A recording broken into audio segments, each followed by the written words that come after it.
Senhor Jesus, ó Senhor Jesus, Senhor Jesus, obrigado, Senhor, por podermos estarmos reunidos nessa noite em Teu nome. Nós te pedimos que o Teu Espírito tenha liberdade no nosso meio, interceda por nós nessa noite, para que possamos ouvir o Teu falar. Fala conosco nessa noite, aquieta a nossa mente, aquieta o nosso coração na Tua presença, para que possamos ter ouvidos sensíveis ao Teu falar, que à luz da Tua palavra possamos conhecer um pouquinho mais quem Tu és e aquilo que o Senhor quer que nós possamos desfrutar nessa noite. Se dispensa para nós, é em Teu nome que nós te pedimos. Louvado seja o Senhor. Amém. Jesus é nosso Senhor. Vamos continuar ainda com as mensagens sobre o livro Lições para um Viver Cristão. E hoje eu vou falar de um tema que eu espero que nenhum de nós tenha dificuldade nesse tema, que é confessar o Senhor com a boca. Parece um tema simples e imagino realmente, creio, Senhor, que os irmãos não tenham essa dificuldade, mas na atual circunstância em que vivemos, parece cada vez mais difícil isso, irmãos. Confessar o Senhor com a sua boca, confessar de forma intrépida, com convicção.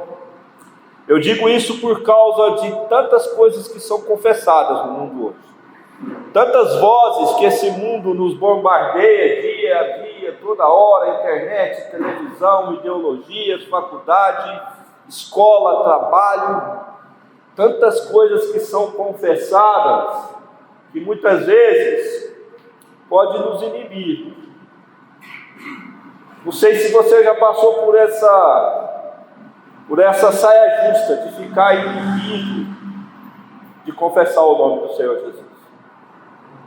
Vamos abrir nossas Bíblias para Romanos 10.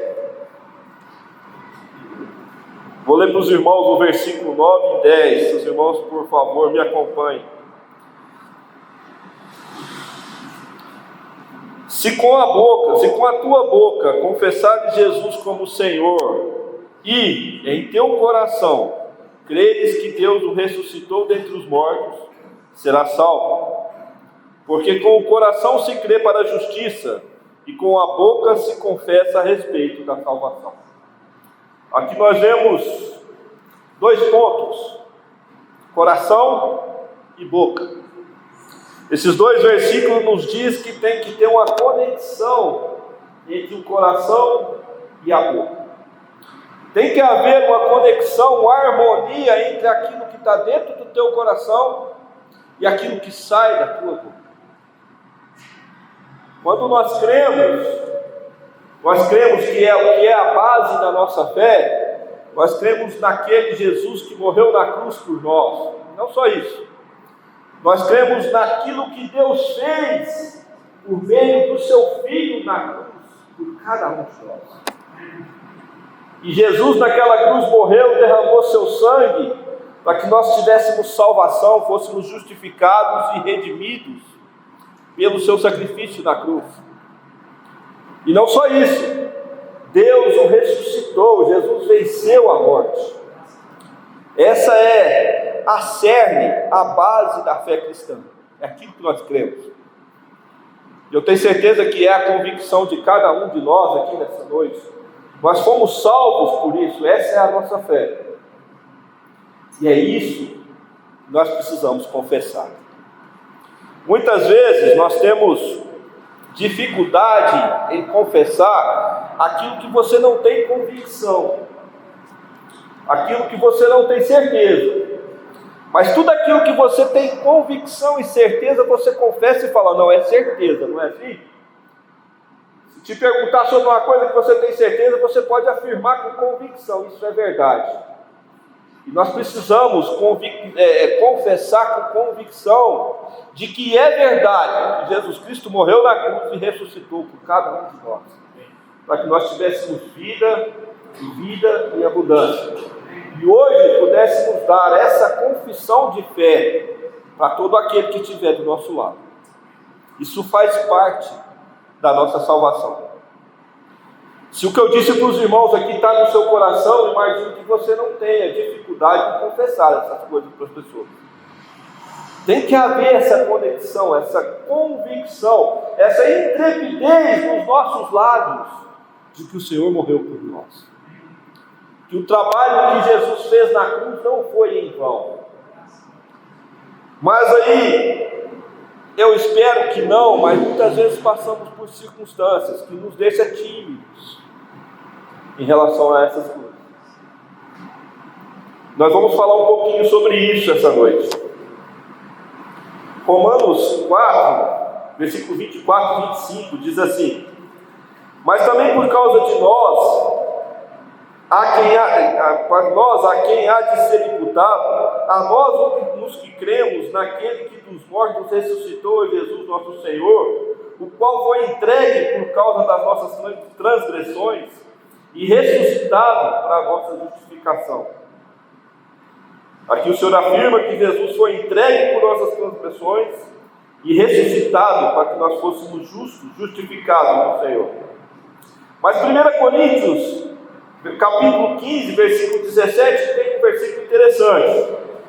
E ele diz assim: Paulo afirma aos Coríntios, e aqui é um prefixo de dúvidas, diz assim: se Cristo não foi ressuscitado, é vã a vossa fé, e ainda estáis nos vossos pecados.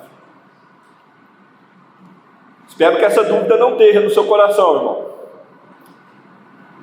Você não tenha dúvida de um Cristo que não ressuscitou. Porque se você tem dúvida, é vã a vossa fé. É uma fé sem valor, uma fé sem peso. Mas nós cremos, temos a convicção de que Jesus morreu naquela cruz como o homem que ele era. E como Deus e Filho de Deus, ele ressuscitou e venceu a morte por cada um de nós. Os irmãos dizem amém? Amém. Sim. E parece que eu estou falando aqui, os irmãos não são muito convictos. Confessar, no grego, quer dizer homologel, que quer dizer homologar. Homologar é dizer o mesmo, é afirmar. É você dizer que o que tem escrito é verdade e você afirma, você está homologando isso. Se você confessa, você homologa, você confirma, você diz o mesmo. Então, quando nós confessamos o Senhor, nós estamos dizendo que realmente Deus ressuscitou Jesus de mortos. Você está confirmando, você está homologando, você está assinando embaixo porque você está convicto disso. Nós homologamos que Jesus ressuscitou dentre os mortos. Nós homologamos que Jesus é o nosso Senhor. Nós homologamos que Deus nos amou de tal maneira que Ele deu o seu próprio Filho por nós. Mas muitas vezes as pessoas te perguntam, a pergunta é assim: você é crente? Não é assim que a pergunta das pessoas: você é crente? Aí você responde: eu sou evangélico. Então sim, eu sou evangélico. Os irmãos entendem a diferença de dizer que é evangélico e a diferença de homologar, de confessar? Evangélico pode ser aquele que crê no Evangelho, ou que conhece o Evangelho, ou que tem alguma aptidão, ou gosta do ambiente. Esses são evangélicos. Mas o cristão, ele diz: sim, eu sou um discípulo de Jesus. Jesus, ele é o Senhor da minha vida. Ele morreu para que eu fosse salvo. Ele mudou o meu destino. Essa é a maneira de confessar, de homologar o Senhor. Homologar também é confirmar e dar valor e força naquilo que é dito. Isso é homologar. Quando você homologa alguma coisa, você confirma, dá valor e força naquilo que é dito. Eu queria ler uma passagem com os irmãos, lá em Atos, passagem conhecida, capítulo 3 de Atos. No início da caminhada da igreja, Pedro faz a sua primeira pregação e logo depois, dias depois, ele vai para o templo orar, Pedro e João. E lá ele encontra um coxo de nascença. Atos 3, versículo... Vou começar do versículo 1. E Pedro e João subiam ao templo para a oração da hora nona. Era levado um homem coxo de nascença, o qual punha diariamente à porta do templo, chamada Formosa, para pedir esmolas aos que entravam. Vendo ele Pedro e João que iam entrar no templo, implorava que eles dessem esmola.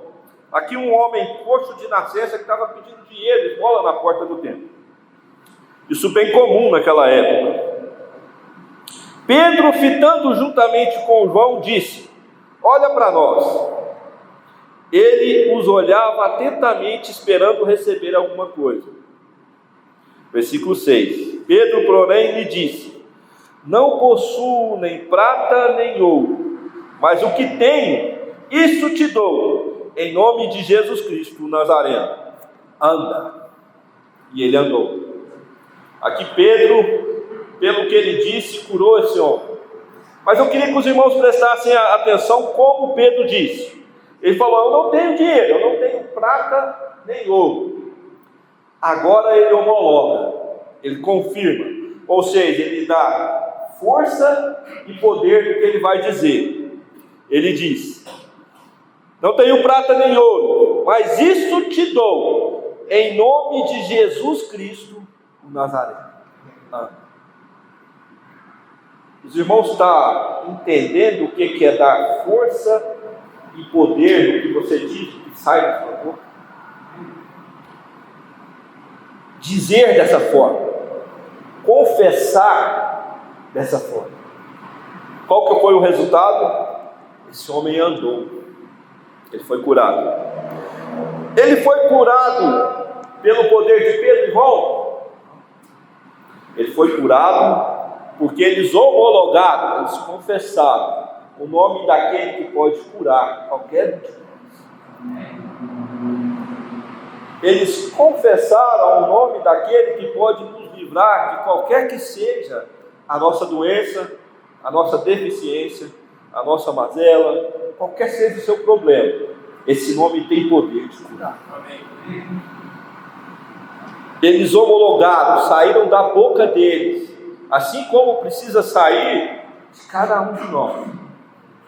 Ou vocês acham que depois dessa passagem, até hoje, 2000 anos depois, o poder desse nome mudou alguma coisa? Eu creio que não. Continua sendo o nome mais poderoso da terra. Continua sendo o nome ou o único nome que pode curar qualquer pessoa debaixo dessa terra. E olha qual o poder desse nome. No capítulo 4, Pedro e João vai preso por causa disso. Se as pessoas se alvoroçam aquilo, ele vai preso. No capítulo 4, no dia seguinte, versículo 5, diz assim: no dia seguinte, reuniram-se em Jerusalém as autoridades, os anciãos, os escribas, com o sumo sacerdote Anás, Caifás, João, Alexandre, e todos que eram da linhagem do sumo sacerdote. E pondo-os, ou seja, pois Pedro e João perante eles, os arguíram e perguntaram: com que poder ou o nome de quem que tu fizeste isso? Percebam que eles estavam intrigados. Como é que esses homens, pescadores, incultos, ou até ignorantes, eles consideravam, como é que esses homens curou aquele homem que era um coxo de nascença? E a pergunta é essa: com que poder ou em que nome eles fizeram isso? Então Pedro, cheio do Espírito Santo, disse às autoridades do povo e anciãos, a resposta de Pedro: visto que hoje somos interrogados a propósito do benefício feito a um homem enfermo e de modo como que foi curado, tomai conhecimento vós todos e todo o povo de Israel de que, em nome de Jesus Cristo, o Nazareno, a quem vós crucificastes e a quem Deus ressuscitou dentre os mortos. Sim, em seu nome é que este homem foi curado perante vós. O peso de homologar, dar poder e força naquilo que sai da tua vida. Irmãos, se nós tivermos tal realidade, o poder que pode sair de nós em homologar, confessar o nome de Jesus, é algo que nós não temos dimensão, porque somos fracos de fé. Repito, o poder desse nome não mudou nesses anos todos. Continua sendo o mesmo nome, o mesmo poder. Que o Senhor nos dê tal intrepidez, irmãos. Que o Senhor nos dê tal convicção de fé, de podermos confessar o nome do Senhor Jesus de tal forma que as pessoas sejam curadas por aquilo que sai do Senhor. Lá no trabalho, na faculdade, no nosso viver social, muitas vezes nós encontramos com várias pessoas. Quando você perceber que uma pessoa está com algum problema, confesse o nome de Jesus para ela. Confessa crendo que o Senhor pode curá-la. Diz para ela: olha, eu conheço alguém que pode te curar. Eu conheço alguém que conhece o que está no seu coração e qual é o seu problema. Você não precisa dizer para mim qual é o seu problema, mas se você crê no nome de Jesus, de todo o teu coração, Ele pode te curar. Ele pode resolver o teu problema. Louvado seja o nome do Senhor Jesus. Irmãos, a gente confessar esse nome, muitas vezes requer de nós coragem, intrepidez realmente. Queria ler com os irmãos Mateus 10.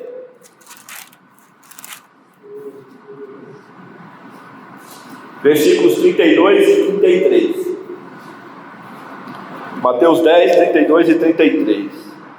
Porquanto, todo aquele que me confessar diante dos homens, também eu o confessarei diante do meu Pai que está nos céus.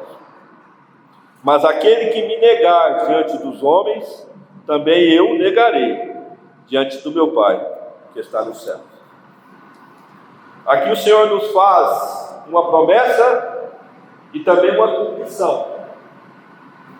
Se você me confessar, eu vou te confessar diante do meu Pai. Uma condição e uma promessa. Você prefere a condição ou a promessa? Eu prefiro a promessa. Eu quero confessar ao Senhor porque Ele prometeu que vai confessar meu nome diante do Pai. E muitas vezes a gente tem que ter essa intrepidez, essa coragem interior de confessar realmente o nome do Senhor Jesus. Hoje, o que o mundo quer, que o mundo não deseja de nós, é que sejamos pessoas intrépidas, que falam aquilo que está no nosso coração. Não sei se vocês, os irmãos, percebem isso. Hoje em dia existem tantas narrativas, tantas coisas que é jogado em cima da cabeça das pessoas. E isso é astúcia de Satanás, faz parte do sistema desse mundo, para sufocar aquela voz que pode te curar. Você pode buscar uma coisa ali, outra coisa aqui, outra aqui, outra aqui. Satanás quer isso. Bombardear você toda hora, televisão, internet, conversas, faculdade, tudo aquilo, para que você não possa ouvir a voz daquele que é o seu Senhor. Você não tenha tempo para ouvir. Que você não tenha pessoas do seu lado que tenham essa intrepidez de falar para você.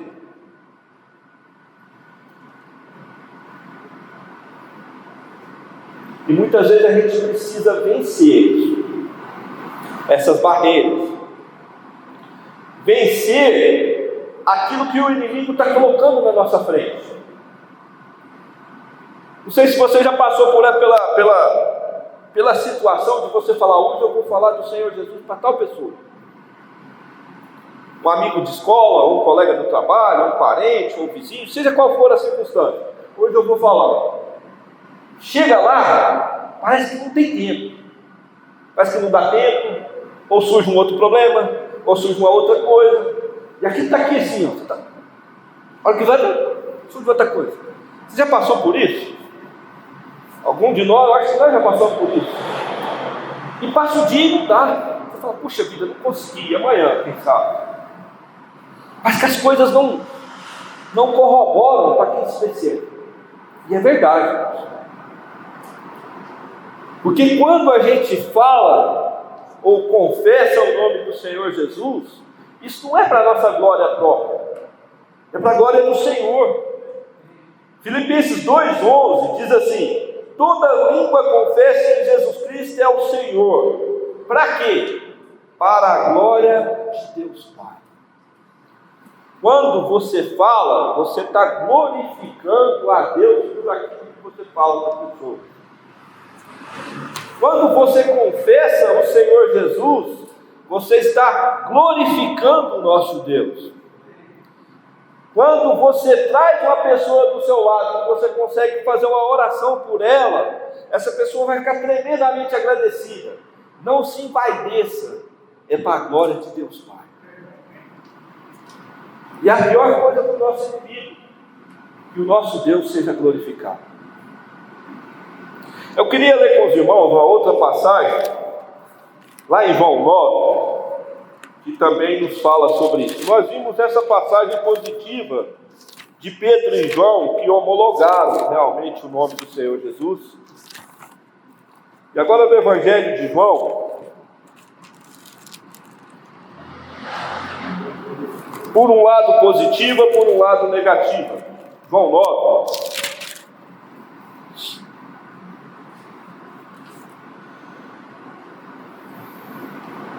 Uma passagem com o Senhor Jesus, a partir do versículo 1, diz assim: caminhando Jesus viu um homem cego de nascença, e os seus discípulos perguntaram: mestre, quem pecou?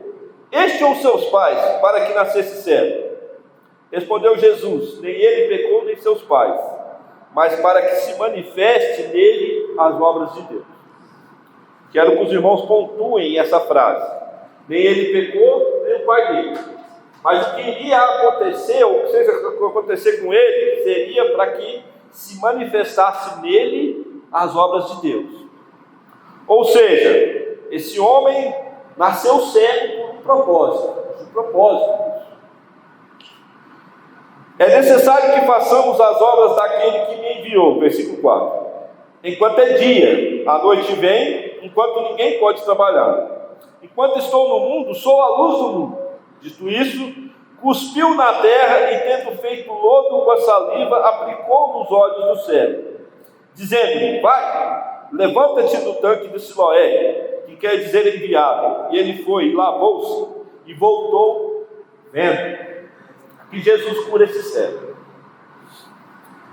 Jesus faz lodo lá, passa nos olhos dele, fala para ele: vai lá lavar no tanque. Ele foi lá, lavou, e quando voltou, já voltou enxergando tudo.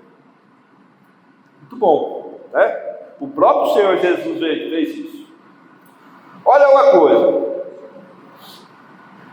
Versículo 10. Perguntaram-lhe, pois, como te foram abertos os olhos? Agora as pessoas queriam saber o que tinha acontecido com esse homem. Respondeu ele: um homem chamado Jesus fez lodo, untou os meus olhos e disse: vai ao tanque de Siloé e lava-te. Então fui, lavei e estou vendo. Disseram ele: pois onde está? Respondeu ele: não sei. Mas ele mesmo inconscientemente disse: um homem chamado Jesus. Mesmo sem conhecer o Senhor, ele já estava confessando o Senhor. Olha aí. Levaram, pois, os fariseus o que antes era cego. E era sábado, no dia em que Jesus fez o lodo e abriu os olhos. Então os fariseus, por sua vez, lhe perguntaram como chegar a ver. E ele lhe respondeu: aplicou o lodo nos meus olhos, lavei e voltei vendo. Por isso alguns dos fariseus diziam: este homem não é de Deus, porque não guarda o sábado, diziam aos outros. Como pode um homem pecador fazer tamanhos sinais? e houve dissensão entre eles. Aí eles novamente perguntam para o cego, falam, de novo perguntaram ao cego, que dizes tu a respeito dele, visto que te abriu os olhos? Que é profeta, respondeu. Agora os irmãos veem a diferença da primeira resposta para a segunda resposta. Ali o inteirinho de tempo, esse tempo foi curto, ele estava interrogando ele. Na primeira ele disse, um homem chamado Jesus. Agora ele já tinha convicção de quem era Jesus, um profeta. Mas aí eles largam ele lá e vai perguntar aos pais desse homem, porque eles estavam alvoroçados, eles não acreditavam no que acontecia. Aí eles perguntam do pai dele, lá, né? Se ele nasceu, vou ler para os irmãos. 18. Não acreditaram os judeus que ele fora cego e que agora via, enquanto lhe chamaram os pais, e os interrogaram. É este o vosso filho, a quem dizes que nasceu cego? Como, pois, vê agora? Então os pais responderam, sabemos que este é nosso filho e que nasceu cego, mas não sabemos como vê agora. Ou quem lhe abriu os olhos, também não sabemos. Perguntai a ele, idade tem, falará por si. Agora os próprios pais dele não tinham coragem de confessar o Senhor Jesus, não tiveram coragem. Falou, ele é meu filho, nasceu de mim, nasceu cego, mas vocês se viram com ele lá, ele já tem idade. Já tem idade, o que aconteceu com ele lá, se for preso, se tiver algum problema, se ele quiser prestar conta, pode se virar com ele lá, então ele se virar. Mas isso tem um motivo. Olha o motivo. Versículo 22. Isso disseram seus pais porque estavam com medo dos judeus, pois estes já haviam acertado que, se alguém confessasse ser Jesus o Cristo, fosse expulso da sinagoga. Tem qualquer medo dos pais dele? Ele não tinha medo algum mais. Então o Senhor me curou. Ele era um homem, Jesus. Depois ele fala, ele é um profeta, já está confessando, já está homologando aquilo. Ele não tinha medo de ser expulso da sinagoga, ele não tinha medo de ser preso, ele não tinha medo algum mais. Mas os pais dele estavam com medo de serem expulsos da sinagoga. As sinagogas, falou um pouquinho para os irmãos entenderem o que era a sinagoga. As sinagogas surgiram na época do cativeiro babilônico, quando Nabucodonosor capturou o povo e destruiu o templo, e o povo foi levado cativo. E naquela época o povo perdeu o lugar de adoração e sacrifício que era o templo, para que eles pudessem se reunir em culto, para poder ouvir a palavra de Deus. Eles criavam as sinagogas. As sinagogas tinham uma regra, precisava de 10 homens, maiores de 30 anos e casados. Desses 10 homens podiam criar uma sinagoga. E as sinagogas iam crescendo, as pessoas iam crescendo ao ponto que nas grandes cidades se tornaram a referência das cidades, até o templo ser reconstruído, mas se tornavam a referência. E aqueles líderes das sinagogas se tornavam autoridade sobre o povo, que eram os fariseus e os escribas, e o povo os obedecia realmente como autoridade. E muitos do que frequentavam as sinagogas naquela época, que é comum na religião, começaram a ter cargos, a ter postos, nesse lugar, aquele ali, com certo valor social. E as pessoas, é claro, estavam ali todos reunidos, queriam ter o seu lugar na sinagoga. A sinagoga no sábado era o lugar onde eles liam a lei de Moisés. As pessoas prestavam culto, oravam ao Senhor, ensinavam as crianças. Durante a semana, as sinagogas se tornavam escolas para que as crianças pudessem aprender. E ali era o lugar de adoração do povo, um lugar importante. Mas ali também surgiram os chamados clérigos e leigos, ou seja, os chefões, os líderes cristãos, aqueles que mandavam, e o povo que estava ali, que era subjugado. E esses chefões, esses líderes religiosos, não queriam mais que Jesus frequentasse a sinagoga. A sinagoga se tornou um lugar de conspiração para matar o Senhor Jesus. Foram lá dentro da sinagoga que eles planejaram como ia pegar o Senhor Jesus, como ia prender o Senhor Jesus, como é que iriam mataram o Senhor Jesus. Assim eram as sinagogas. Se tornou um lugar, com o tempo, um lugar religioso e social daquele povo, daquela época. Era cultural. Era o lugar mais importante onde o povo frequentava. O povo trabalhava a semana inteira para que no sábado eles pudessem ter no sábado para estar na sinagoga. Aí você vê por que os pais desse século tinham medo de ser expulsos da sinagoga. Mas a sinagoga era, vamos dizer assim, o lugar o pior lugar daquela época. Porque era um lugar tão pesado, religioso, e que as pessoas precisavam sair dali para que os seus olhos pudessem ser abertos para aquilo que Jesus podia falar. Muitas vezes Jesus tirou o povo desse ambiente religioso, tirou os seus discípulos para que ele pudesse falar com as pessoas. De tão pesado era o poder, a espada, a batuta da religião na sinagoga. E agora nós entendemos porque os pais disseram que tinham medo de ser expulsos da sinagoga. Irmãos, é com o coração apertado, eu pergunto: nos dias atuais, tem algum lugar que você tem medo de confessar o Senhor Jesus? Tem algum lugar na nossa vida em que nós ficamos tão restringidos, mas somos necessários frequentar, trabalhar, escola, faculdade, onde se tornou a nossa sinagoga, que nós tenhamos medo de ser expulsos desse lugar? De ser taxados como loucos, ou como besta, careta, inocente?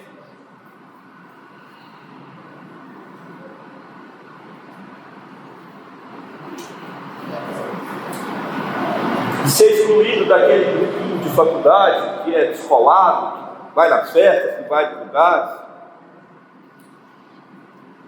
Ou de perder um contrato importante no trabalho?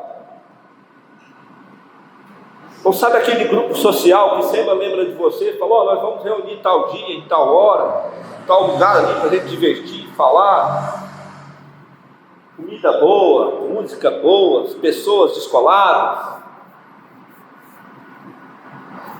sinagogas desse mundo.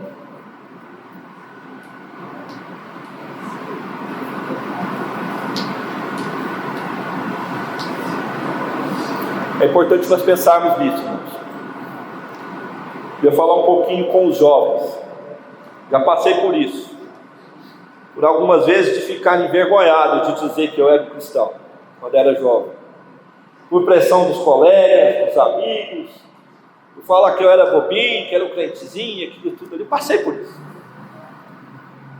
Irmãos, é uma honra para nós sermos expulsos de tal lugar. É uma honra para o cristão ser expulso das tais sinagogas. É honra para nós. O Senhor olha para você e fala: eu sinto-me honrado com o seu meu filho, porque ele foi expulso daquele lugar. E ele se sente mais honrado ainda se você for voluntariamente embora desse lugar, sem precisar ser expulso. E evita milhares de problemas para nós. Pensamos nisso, irmãos, no nosso viver diário. Se existe alguma sinagoga atual em qual nós somos restringidos de confessar o nome do Senhor Jesus. Muitas vezes, na nossa maneira de pensar, nessa maneira de confessar o Senhor Jesus, a gente acha que não precisa confessar.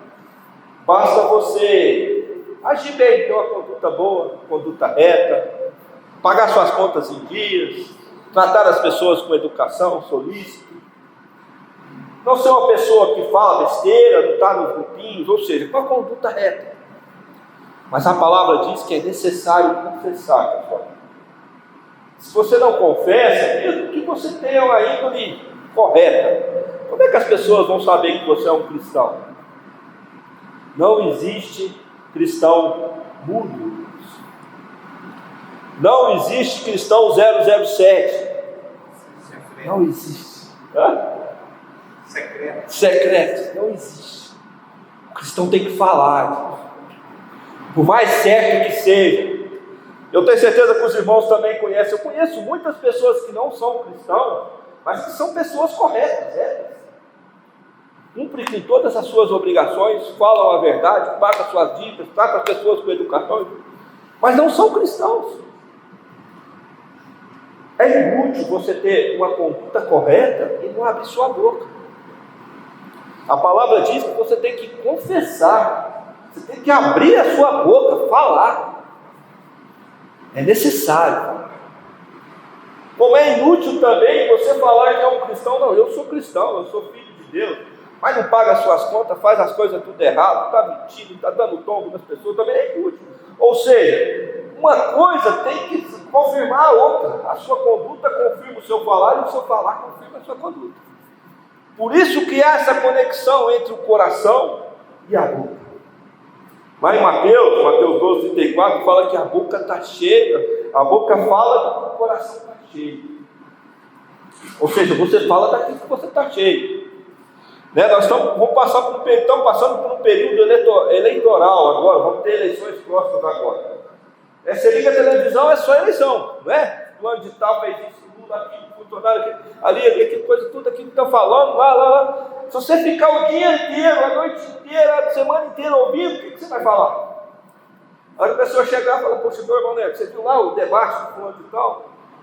Ou você viu lá o fulano de tal falou isso? Ou aquilo, porque você está cheio daquilo, você está consumindo aquilo, você está se alimentando daquilo. Mas quando você está cheio de Cristo, você vai falar do quê? Do que o coração está cheio. A pessoa fala, se esse governo continuar aí, as coisas vão piorar demais, nós estamos perdidos. Você fala, não, eu confio no Senhor. Se ele continuar, é porque Deus permitiu. Se mudar, também será porque Deus permitiu.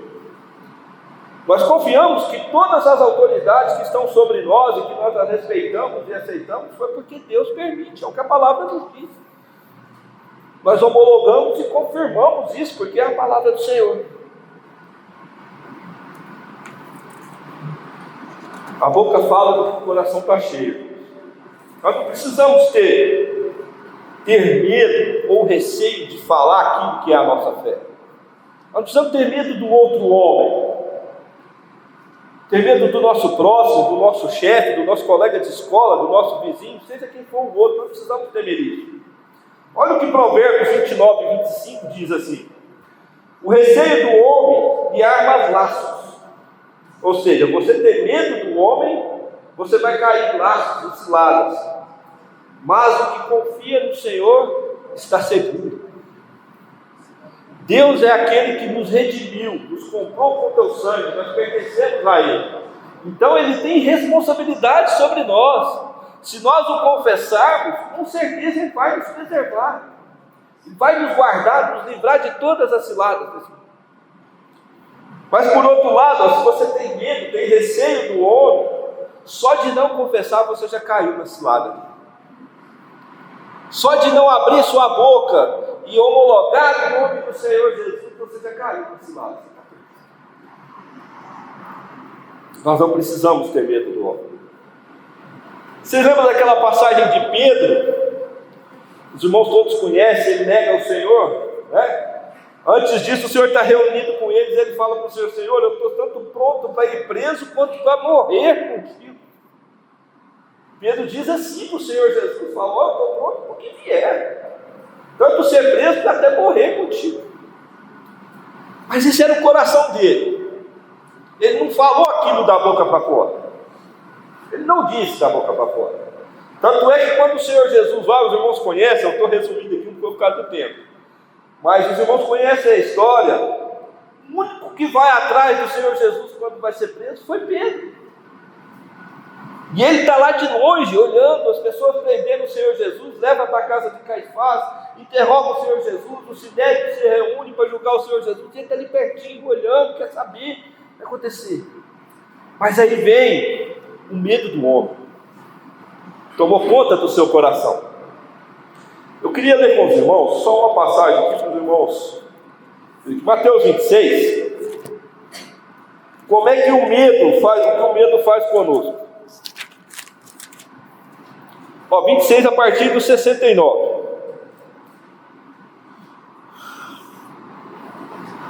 A partir do 70. Ele, porém, negou diante de todos, dizendo: não sei quem diz. A primeira vez que Pedro nega o Senhor.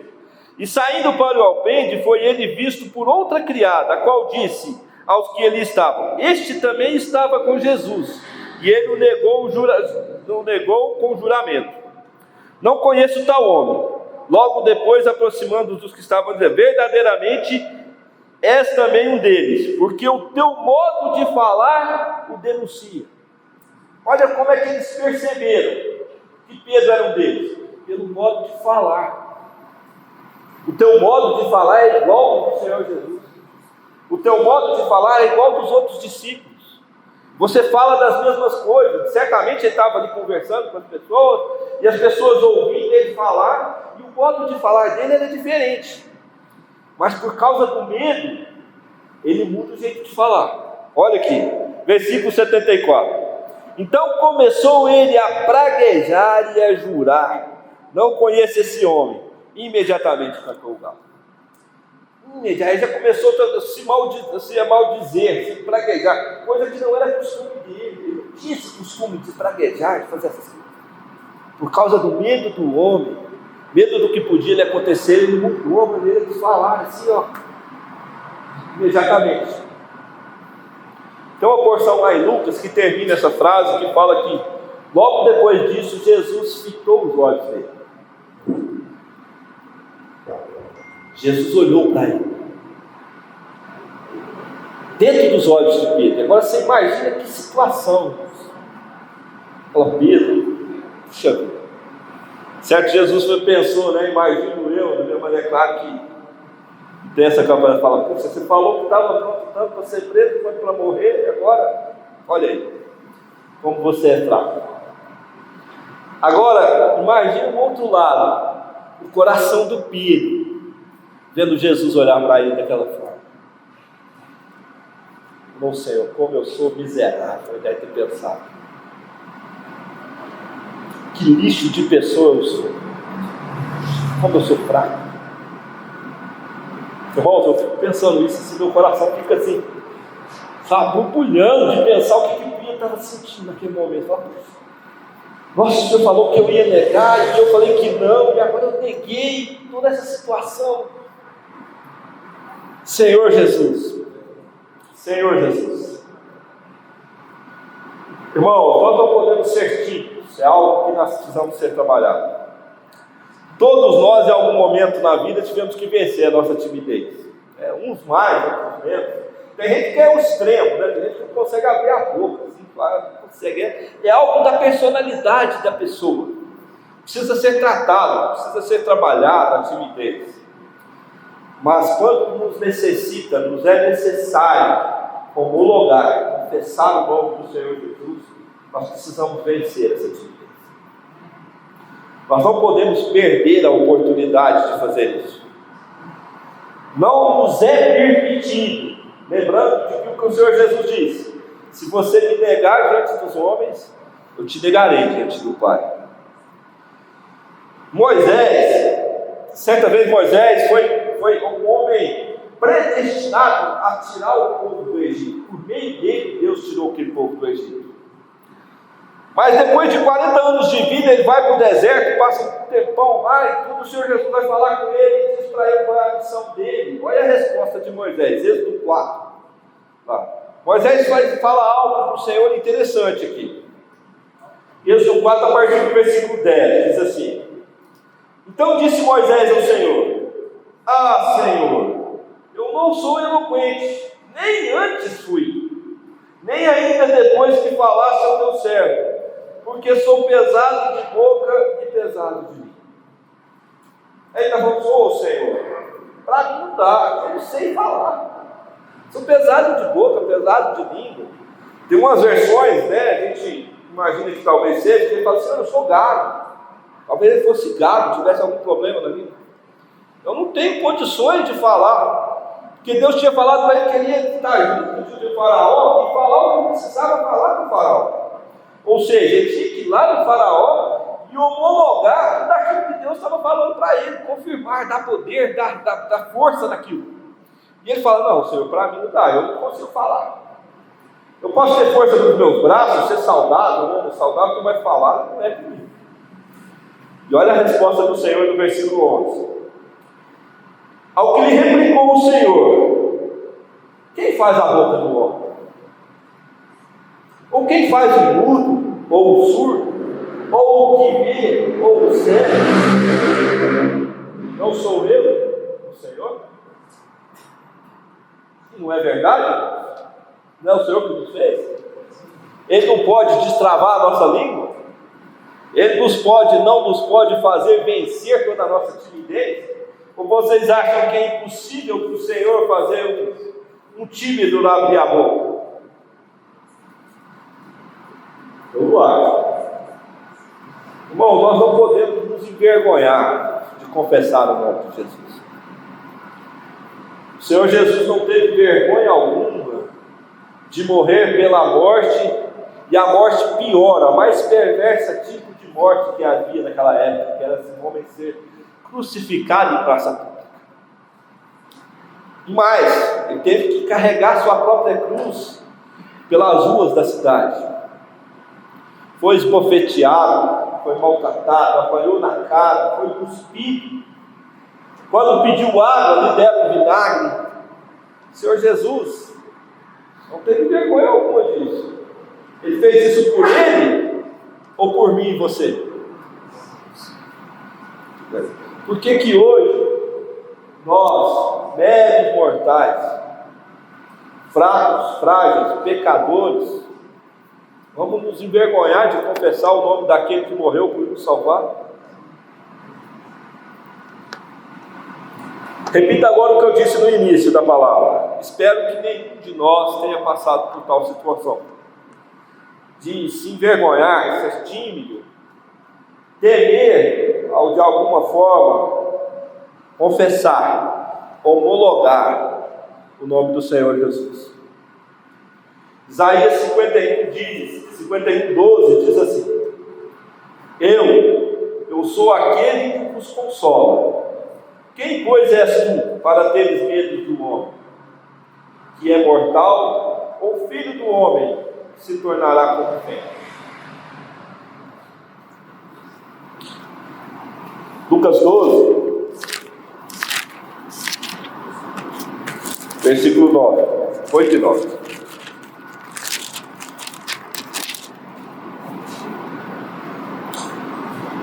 Digo-vos que todo aquele que me confessar diante dos homens, também o Filho do Homem confessará diante dos anjos de Deus. Mas o que me negar diante dos homens será negado diante dos anjos. Uma condição e uma promessa. Você prefere a condição ou a promessa? Espero que, assim como eu, os irmãos prefiram a promessa. Que o Senhor irá nos confessar, tanto diante do Pai, quanto diante dos anjos. Vou parar por aqui, irmão. Amanhã a gente continua. Queria fazer uma oração com os irmãos. Depois a gente tem um tempinho, a gente pode reunir em pequenos grupos para a gente poder continuar essa palavra. Amém? Vamos ficar de pé? Não terminou a reunião não, irmão. Não vai embora não, vamos ficar mais um pouquinho, vamos combinar um pouquinho mais essa palavra. Senhor Jesus, reunidos em Teu nome, Senhor, nós confessamos o Teu nome como Senhor das nossas vidas. Hoje nós estamos na Tua presença, Senhor, confessando a Ti como aquele que morreu pelos nossos pecados, como o Senhor das nossas vidas, o qual nós amamos a Ti e a Tua palavra. Ainda nos abençoa, Senhor, abençoa cada irmão, cada irmã aqui. Nós abençoamos cada um em Teu nome, para que possamos ter a intrepidez necessária de homologar no Teu santo nome. Seja qual for a circunstância, seja qual for o lugar, seja onde quer que estivermos, Senhor, que o Teu nome seja glorificado. Nós Te louvamos nessa noite, agradecemos a Ti pela Tua palavra. Continua falando conosco ainda, para que possamos desfrutar do Senhor e conhecer um pouquinho mais de quem Tu és. Nós Te louvamos. Louvado seja o Senhor. Amém.